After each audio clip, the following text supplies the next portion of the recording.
জীবনে সন্দেহের চেয়ে বড় শত্রু আর কিছু নেই।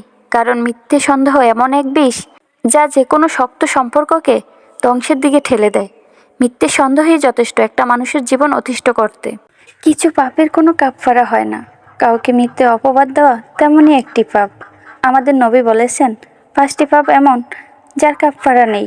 তার মধ্যে তৃতীয়টি হলো কোনো মুমিনকে অপবাদ দেওয়া। হাদিস শরীফে বলা হয়েছে, যে ব্যক্তি কোনো মুমিনকে এমন দোষে দোষারোপ করবে যা থেকে সে মুক্ত, আল্লাহ তাকে রাতগাতুল খাবল নামক জাহান্নামের গর্তে বাসস্থান করে দেবেন, যতক্ষণ সেই অপবাদ থেকে ফিরে না আসে। কারো ব্যাপারে অপবাদ দেওয়া হলে সে ক্ষমা না করলে আল্লাহর কাছ থেকে ক্ষমা পাওয়া যাবে না। কেননা অপবাদ বান্দার হক, বান্দা ক্ষমা না করলে মহান আল্লাহ বান্দার হক ক্ষমা করেন না।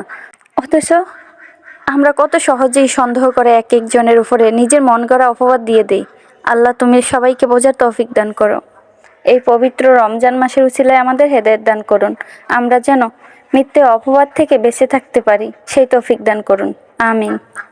বোনের মেয়ের স্কুল থেকে পিঠা খাবে বলেছে স্যাররা। তার স্কুলে দেওয়ার জন্য বানিয়েছিল পিঠাগুলো। অনেক আগের ভিডিও করা ছিল, আজকে মন খারাপ নিয়েই ভয়েসটা দিলাম। সবাই ভালো থাকবেন, আল্লাহ হাফেজ।